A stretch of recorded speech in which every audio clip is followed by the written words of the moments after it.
O cheiro chegou antes da morte. Não o cheiro de pólvora que a gente associa aos fins violentos dos homens cruéis. Não o cheiro de sangue que escorre quente e depois esfria com a mesma rapidez com que a vida abandona um corpo. O cheiro que chegou antes da morte de Benedito Caixeiro era outro. Era o cheiro de dendê queimado, misturado com folha de guiné, com raiz de jurema e com algo mais antigo ainda, mais difícil de nomear. O cheiro de uma decisão que tinha sido tomada há muito tempo, amadurecida em silêncio dentro de um barraco de taipa, enquanto o mundo dos senhores dormia sem saber que o mundo dos cativos estava naquela noite completamente acordado. Eles encontraram o corpo de Benedito Caixeiro numa segunda-feira de março, em 1847, numa das estradas que cortavam a fazenda Santa Perpétua, na região do Recôncavo Baiano, a pouco mais de 2 dias de viagem de Salvador. A estrada era de terra vermelha, dura no inverno, mole e traiçoeira no período das chuvas. Naquela manhã de março ela estava úmida, e por isso os cascos do cavalo tinham deixado marcas profundas na lama, marcas que paravam de repente, como se o animal tivesse simplesmente decidido nunca mais dar outro passo. O cavalo foi encontrado a 200 metros do corpo, imóvel, com as rédeas ainda presas ao pescoço de um tronco de cajueiro, tremendo de um modo que os homens que o encontraram descreveram mais tarde como o tremor de uma criatura que viu aquilo que os humanos não foram feitos para ver. O próprio Benedito estava de bruços. Tinha caído para frente, ou tinha sido colocado assim, nunca ficou claro. Usava as botas de couro que eram sua marca registrada na fazenda. As botas que faziam um som específico quando cruzavam o terreiro de areia ao amanhecer. Um som que os cativos da senzala 7 reconheciam de olhos fechados. Um som que endurecia os estômagos e encurtava as respirações. As botas estavam intactas. O resto de Benedito Caixeiro não estava. Mas para entender o que aconteceu naquela estrada de terra vermelha, é preciso voltar. É preciso voltar muito antes do corpo. É preciso voltar até o começo, que não era o começo de Benedito, mas o começo de Jacinta. Jacinta tinha chegado à fazenda Santa Perpétua com 7 anos de idade, num lote de escravizados comprados em Salvador por Coronel Aureliano de Medeiros Fontes. O patriarca da fazenda, homem de mãos brancas e voz mansa, que nunca levantava a própria voz para dar uma ordem porque tinha Benedito Caixeiro para fazer isso por ele. Jacinta veio dentro de uma carroça coberta com lona de algodão cru, junto com outras 15 pessoas, num calor que transformava o ar embaixo da lona em algo sólido, algo que se mastigava e não descia. Ela não chorou durante a viagem. Tinha aprendido nos dias do mercado que chorar custava caro. Custava um empurrão, um beliscão, às vezes mais. Então ela ficou quieta e olhou para os outros ao redor dela com aqueles olhos grandes que os que conviveram com ela descreveram sempre da mesma forma. Olhos que sabiam mais do que deveriam saber para uma criança de 7 anos. A fazenda, ela foi designada para trabalhar na casa grande inicialmente, servindo a mesa, carregando água, varrendo o corredor de pedra que separava a sala de jantar da varanda. Tinha habilidade com as mãos e aprendia rápido. Rápido demais, diziam as mulheres mais velhas da casa, com uma mistura de orgulho e medo. Porque criança que aprende rápido demais numa fazenda de escravos era criança que logo chamava. E a atenção errada naquele mundo tinha um nome, tinha vários nomes. Mas o mais comum era Benedito Caixeiro. E essa cena te atravessou de alguma forma.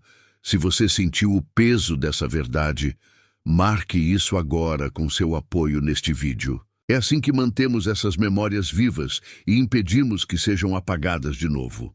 Benedito Caixeiro não era filho de senhor. Isso era o que tornava tudo mais complexo, mais cruel de uma forma específica, quase cirúrgica. Ele era filho de um agregado pobre, Homem livre, mas sem terra, sem nome, sem futuro visível. E Benedito tinha aprendido desde cedo que a única moeda que um homem sem sobrenome tinha para gastar naquele mundo era a violência. Não a violência bruta, sem método, mas a violência administrada, a violência que o sistema precisava, a violência que o coronel Aureliano nunca precisaria praticar com as próprias mãos, porque tinha Benedito para exercê-la com as dele. E Benedito exercia, com uma dedicação que ia além do dever, com uma espécie de prazer que ele nunca teria conseguido nomear, mas que estava escrito em cada músculo do seu rosto, quando cruzava o terreiro de botas de couro, chicote na mão, de manhã cedo, enquanto os cativos da Senzala 7 saíam para o trabalho. A Senzala 7 era a maior da fazenda. Comportava 42 cativos, em condições que um visitante europeu que passou pela fazenda em 1843 descreveu em seu diário como incompatíveis com a dignidade de qualquer ser humano. Mas o diário ficou guardado numa mala e nunca foi publicado, porque o visitante europeu tinha negócios com o coronel Aureliano e sabia que certas verdades têm um preço que não vale a pena pagar. A senzala tinha paredes de taipa, chão de terra batida, telhado de palha que deixava entrar a chuva quando a chuva era forte. As palhas apodreciam.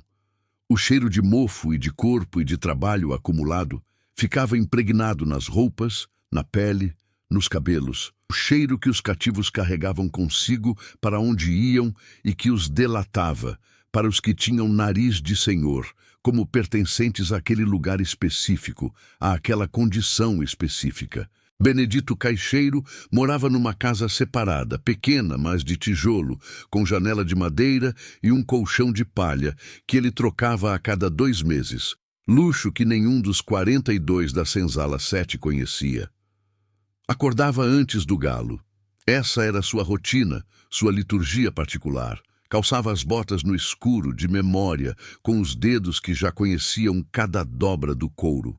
Saía para fazer a ronda enquanto o céu ainda estava naquele tom de roxo escuro que mas ainda não é dia. E foi nessa ronda matinal que ele primeiro reparou em Jacinta. Ela tinha 12 anos quando foi transferida da casa grande para a senzala. Não se sabe ao certo por quê. Algumas versões dizem que foi punição por ter quebrado uma louça do serviço da senhora, outras dizem que foi a própria senhora quem pediu a remoção, enciumada de alguma coisa que só ela sabia nomear. O fato é que Jacinta chegou à Senzala 7 numa tarde de sábado, carregando suas coisas dentro de um pedaço de pano amarrado, e encontrou lá dentro um mundo que ela já conhecia de nome, mas nunca tinha habitado. Um mundo onde o espaço era dividido com o corpo de 41 outras pessoas. Um mundo onde a única privacidade era a que você construía dentro da sua própria cabeça. Foi na senzala que Jacinta encontrou Mãe Domingas. Mãe Domingas era velha. Tão velha que ninguém sabia sua idade com certeza, nem ela. Tinha chegado à fazenda ainda criança, trazida de um navio qualquer, de um porto qualquer, de uma costa africana que ela lembrava em fragmentos de cheiro e de som, nunca em imagens completas. Domingas sabia coisas, sabia de plantas, sabia de rezas, sabia de venenos e de remédios que eram às vezes a mesma coisa, dependendo da intenção de quem usava. O coronel Aureliano a tolerava porque ela era boa parteira, e porque havia um medo difuso, nunca declarado, de que fazer mal a Domingas traria consequências que nenhum padre da região saberia desfazer. Benedito Caixeiro a odiava com uma intensidade específica, o ódio de quem sente que há uma autoridade que não consegue controlar. Histórias como essa não aparecem nos livros comuns e quase nunca são contadas por inteiro. Você quer caminhar conosco por essas verdades esquecidas? Junte-se à nossa comunidade. Aqui, cada relato é uma peça resgatada da história real. Domingas reconheceu Jacinta. Não no sentido de que as conhecia de antes. Não havia antes entre elas. mas reconheceu o que estava dentro dela. Reconheceu aqueles olhos que sabiam demais para uma criança, aquelas mãos que se moviam com uma precisão que não vinha do aprendizado, mas de algo anterior ao aprendizado. Naquela primeira semana, enquanto Jacinta aprendia a nova rotina da senzala, Domingas foi se aproximando, devagar, com a paciência de quem sabe que certas coisas não podem ser apressadas sem que quebrem. Ensinava à noite, quando o terreiro estava quieto e as estrelas estavam grossas no céu do recôncavo e Benedito Caixeiro estava na sua casa de tijolo com a janela fechada. Ensinava em voz baixa, quase sem som, os lábios mal se movendo, como se as palavras fossem transmitidas pelo toque das mãos, pela pressão dos dedos. Ensinou Jacinta a conhecer o capim-limão, pelo cheiro antes de ver a folha. Ensinou a diferença entre a raiz que cura a febre e a raiz que provoca o sono sem fim. Ensinou a linguagem das galinhas, o significado dos pios dos pássaros antes da chuva, a forma como certas formigas mudam de trajeto quando algo está errado no ar. Ensinou tudo o que sabia. Derramou tudo que tinha acumulado em décadas de observação dentro daquela cabeça de criança que absorvia como terra seca, absorve água de chuva. E ensinou sobre Benedito, não de uma vez, ao longo de meses, ao longo de anos, porque Jacinta cresceu na senzala, cresceu sob o olho de Mãe Domingas, cresceu com as botas de couro de Benedito Caixeiro reverberando no terreiro todas as manhãs como um lembrete de onde ela estava e de quem tinha poder naquele lugar. Cresceu e viu coisas. Viu Ananias, o mais forte dos homens da senzala 7, ser açoitado até desmaiar porque havia chegado 5 minutos atrasado ao trabalho numa manhã em que a lama da chuva da véspera tornava o caminho impossível. Viu Conceição perder o filho de 3 anos para uma febre que Mãe Domingas disse que teria curado se tivesse sido chamada a tempo. Mas Benedito não chamava Domingas para curar. Benedito chamava o médico do coronel, que chegava 3 dias depois, quando já não havia mais nada a fazer, e cobrava pela visita de qualquer forma. Viu Tomás, de 18 anos, ser vendido para uma fazenda no sul numa manhã de terça-feira, separado da mãe, separado da namorada, colocado numa carroça que sumiu pela estrada de terra vermelha, sem que ninguém tivesse o direito de gritar. E viu o que Benedito fazia quando a noite fechava e o coronel Aureliano estava jantando na casa grande com a família. Jacinta tinha 15 anos quando compreendeu com clareza o que Domingas tinha começado a lhe ensinar. Não era só conhecimento de plantas, era um plano. Um plano que Domingas não era mais jovem o suficiente para executar sozinha. Um plano que exigia paciência, exigia presença, exigia estar no lugar certo, no momento certo. Exigia uma mulher que Benedito Caixeiro não temesse, que ele não respeitasse o suficiente para ter cuidado. Jacinta ficou quieta por mais 7 anos. 7 anos. É preciso deixar esse número assentar. 7 anos de acordar antes do sol, de carregar cana, de dobrar os joelhos, de baixar o olhar quando as botas de couro se aproximavam, de deixar que Benedito acreditasse no que todos os homens do poder acreditam quando enfrentam o silêncio daqueles que dominam, que o silêncio é aceitação, que a cabeça baixa é derrota, que quem não grita está domado. Mas dentro daqueles 7 anos, Jacinta estava construindo. Aprendeu cada ritmo da fazenda. Soube em que dias o coronel viajava para Salvador. Soube em que noites Benedito bebia a cachaça que guardava numa garrafa de barro dentro de casa e que o tornava mais pesado no sono. Soube em que semanas a fazenda recebia visitas que distraíam os capangas de Benedito.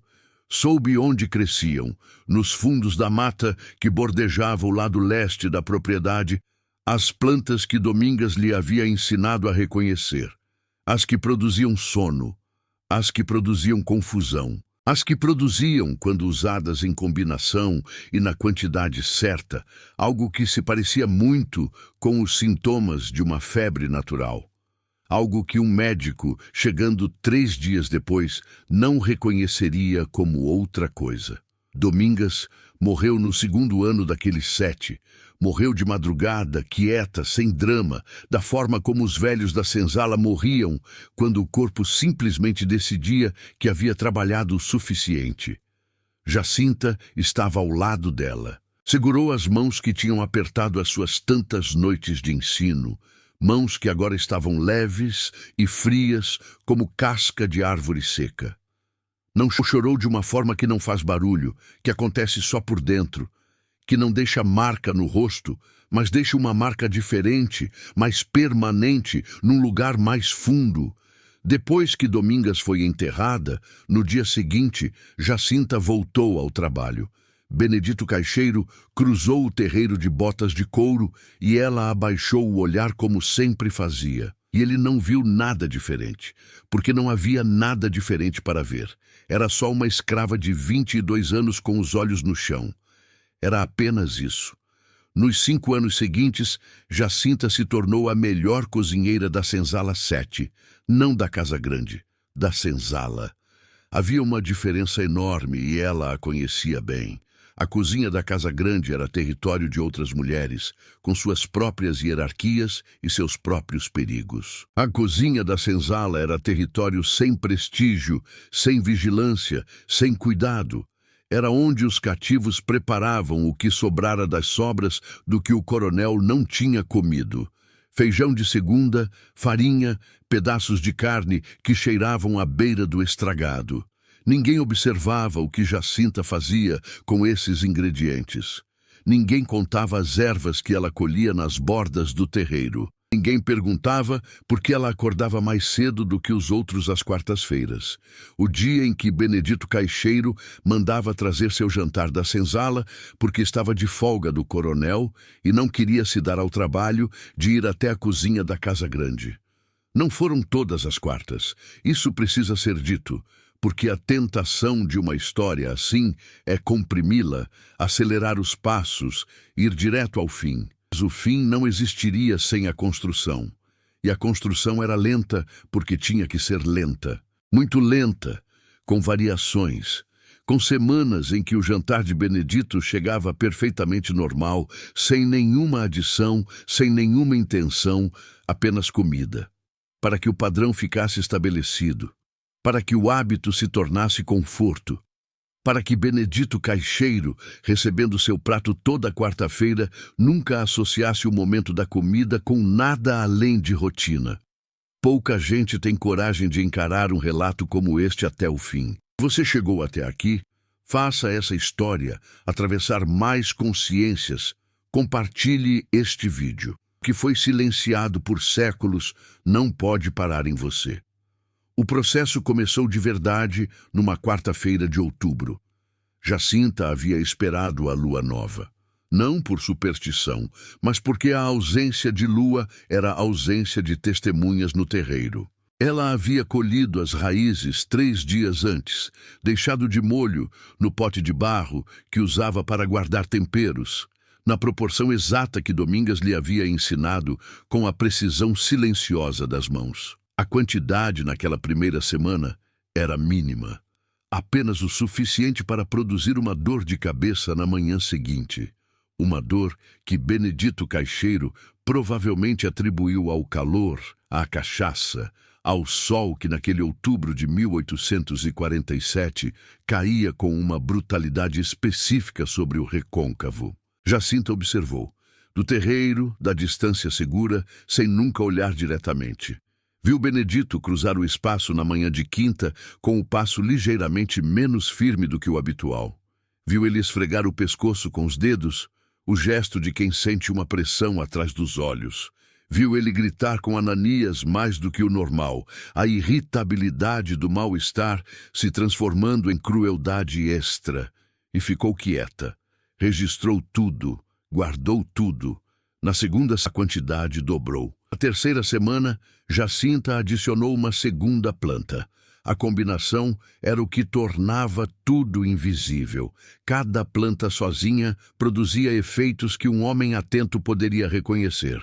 Juntas, na proporção certa, produziam sintomas que se pareciam com os de uma febre em desenvolvimento lenta, que começa nos ossos e vai subindo, que tira o apetite antes de tirar as forças, que embaralha o sono sem nunca deixar o corpo verdadeiramente descansar. Uma febre como as que o recôncavo produzia naturalmente o ano todo, especialmente nos períodos de chuva, especialmente em homens que dormiam úmidas e bebiam água de poço sem cuidado. Benedito Caixeiro foi ao médico do coronel no começo de novembro. O médico examinou, palpou, anotou, prescreveu um purgante e sangria.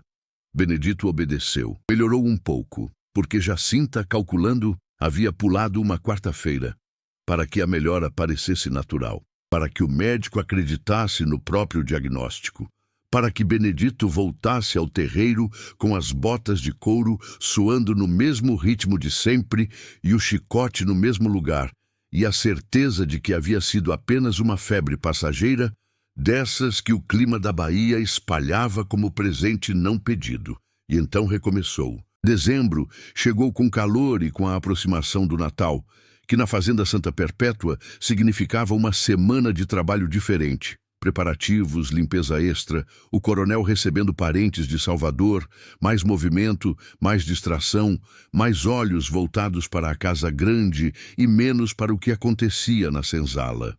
Jacinta usou esse período com a calma de quem sabe que a última peça de um trabalho longo merece o mesmo cuidado que a primeira. A última quarta-feira de dezembro, o jantar de Benedito Caixeiro carregou a dose final. Não foi violenta. Não foi o tipo de coisa que faz barulho ou deixa marca visível. Domingas havia ensinado bem. Os melhores fins são os que o mundo não reconhece como fins.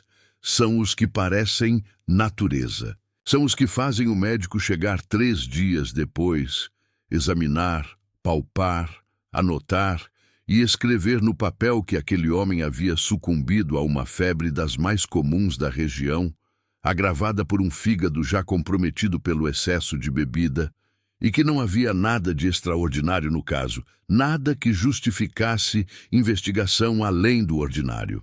Benedito Caixeiro ficou doente no dia 1º de janeiro de 1848. Ficou de cama no dia 3. Mandou chamar o médico no dia 5, quando as dores nos ossos eram tão intensas que ele não conseguia mais calçar as botas de couro. O médico chegou no dia 8. Examinou, palpou, anotou, disse febre, disse fígado, disse que havia visto casos piores que haviam se resolvido com repouso e com a graça de Deus. Benedito Caixeiro morreu na manhã de 10 de janeiro de 1848. Morreu sozinho na casinha de tijolo, com a janela fechada e as botas de couro em pé do lado da cama, como se esperassem que ele se levantasse. A mulher que foi limpar a casa depois disse que havia um cheiro estranho no quarto. Não o cheiro usual de doença, não o cheiro de suor e de remédio, um cheiro diferente, mais antigo. Como dendê queimado misturado com folha de guiné e raiz de jurema e algo mais que ela não conseguiu nomear, que ficou preso nas narinas mesmo depois que ela saiu da casa, mesmo depois que caminhou até a estrada de terra vermelha e respirou o ar aberto do recôncavo. O corpo foi encontrado pela manhã, não na estrada. Isso veio depois, na memória dos que contaram a história, que, como todas as memórias que carregam peso demais, foram se transformando ao longo dos anos, ganhando detalhes que talvez não estivessem lá no início e perdendo outros que talvez fossem essenciais. O corpo foi encontrado no quarto, mas o cheiro veio antes. Isso todos que estavam lá naquele dia concordaram. Chegou antes da morte. E o cheiro era de uma decisão que havia sido tomada muito antes, amadurecida em silêncio dentro de um barraco de taipa, enquanto o mundo dos senhores dormia. Agora eu quero saber de você. De que cidade você está ouvindo essa história? E o que mais te marcou nesse relato? Escreva nos comentários. Eu leio cada registro deixado aqui. É como um novo testemunho entrando para a memória. Jacinta foi interrogada. Claro que foi. Toda a senzala 7 foi interrogada. O coronel Aureliano contratou um investigador de Salvador que chegou na segunda semana de janeiro, homem de terno escuro que suava no calor da Bahia com uma expressão de desconforto permanente e que fez perguntas durante 3 dias sem encontrar nada que pudesse constituir acusação. O médico havia assinado o atestado, o médico havia dito febre, o médico havia dito fígado, e não havia nada no quarto de Benedito, nada nas mãos de ninguém, nada em nenhum pote de tempero da cozinha da senzala que pudesse contrariar o médico. Porque Jacinta havia queimado o pote na madrugada de 9 de janeiro, antes de qualquer suspeita, misturando as cinzas com as de outras coisas que queimavam regularmente no terreiro. Havia lavado as próprias mãos com a água do poço 23 vezes, o número que Domingas havia dito numa das noites de ensino que era o número certo para apagar o que precisava ser apagado. Havia dormido, havia acordado antes do galo, havia ido ao trabalho com os outros 41 da senzala 7, no dia 10 de janeiro, enquanto Benedito Caixeiro morria na casinha de tijolo com as botas esperando ao lado da cama. O investigador foi embora. O coronel Aureliano contratou um novo feitor, homem de Sergipe que chegou em fevereiro e que tinha, dizem os relatos, uma brutalidade diferente da de Benedito, menos metódica, mais aleatória, de certa forma ainda mais difícil de suportar. A história de Jacinta não tem fim feliz, no sentido que as histórias costumam oferecer fins felizes. Ela continuou na senzala 7. Continuou carregando cana. Continuou abaixando o olhar quando as botas novas cruzavam o terreiro. Mas havia uma diferença agora. Uma diferença que os outros da senzala sentiam sem conseguir nomear. Um espaço de ar diferente ao redor de Jacinta, uma forma de silêncio que não era silêncio de derrota. Havia uma menina de 10 anos que às vezes ficava perto dela à noite, enquanto o terreiro esfriava. E Jacinta falava baixo, com os lábios quase sem se mover, as palavras sendo transmitidas pelo toque das mãos. Ensinava o capim-limão pelo cheiro antes de ver a folha. Ensinava a diferença entre a raiz que cura a febre e a raiz que provoca o sono sem fim. Ensinava tudo o que sabia. Derramava tudo que tinha acumulado em anos de observação e paciência e silêncio calculado dentro daquela cabeça de criança que absorvia como terra seca, absorve água de chuva. Porque esse é o ponto que os livros comuns raramente alcançam. Não era sobre Benedito Caixeiro. Benedito Caixeiro era apenas o nome de um mecanismo, o rosto temporário de uma estrutura que existia antes dele e continuaria depois.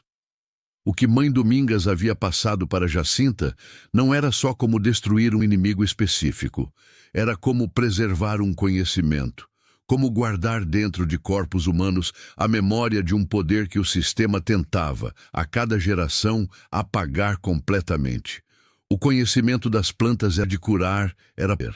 O poder de proteger era poder. E o poder de quando tudo mais falhava, quando não havia mais nenhuma saída visível, usar a natureza que o mundo dos senhores nunca havia se dado ao trabalho de entender.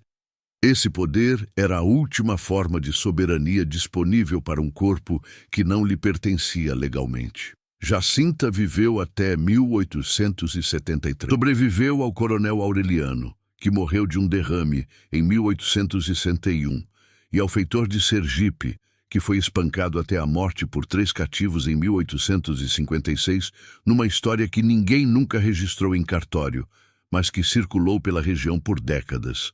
Sobreviveu até o início do movimento abolicionista ganhar força no Brasil, até os jornais de Salvador começarem a publicar textos que usavam palavras que a senzala 7 nunca tinha escutado proferidas por bocas de poder. Dignidade, liberdade, humanidade. Palavras que soavam aos ouvidos de quem havia vivido o que Jacinta havia vivido, como instrumentos mal afinados, notas certas, tempo errado, tocados por músicos que não haviam estado dentro da música quando ela precisava ser tocada. Ela morreu em março de 1873, no mesmo mês em que Benedito Caixeiro havia sido encontrado naquela estrada 26 anos antes. Morreu de madrugada, quieta, sem drama. Uma das mulheres da senzala 7 estava ao lado dela. Uma mulher de 30 e poucos anos que havia sido criança quando Jacinta começou seus ensinamentos noturnos. Essa mulher segurou as mãos de Jacinta enquanto elas esfriavam. E depois, na manhã seguinte, foi ao trabalho. E naquela noite encontrou uma menina que ficava por perto com olhos que sabiam demais. E começou a falar em voz baixa, com os lábios quase sem se mover. O conhecimento não morreu. Não é esse o ponto. O ponto é que nunca foi feito para morrer. Essa história é apenas uma gota num oceano de silêncio. Reunimos os relatos que a Casa Grande tentou apagar, vinganças, curas e segredos, num documento único de memória e resistência. O livro com as verdades proibidas espera por quem tem coragem. O acesso a esses escritos está no link do nosso perfil. O cheiro chegou antes da morte. O cheiro de dendê queimado e folha de guiné e raiz de jurema. O cheiro de uma decisão tomada em silêncio, num barraco de taipa, enquanto o mundo dos senhores dormia. O cheiro que atravessou gerações, que passou de mão em mão no escuro, que nenhum investigador de terno escuro jamais conseguiu rastrear porque não havia nada nos potes de tempero, não havia nada nas mãos de ninguém, não havia nada além da memória guardada dentro de corpos que o mundo dos senhores havia tentado transformar em instrumentos e que continuavam obstinadamente sendo humanos e lembrando, sendo humanos e ensinando, sendo humanos e resistindo com a única ferramenta que nunca lhes havia sido tirada completamente, o conhecimento passado no silêncio da noite, de lábios a ouvidos, de mãos a mãos, de geração a geração,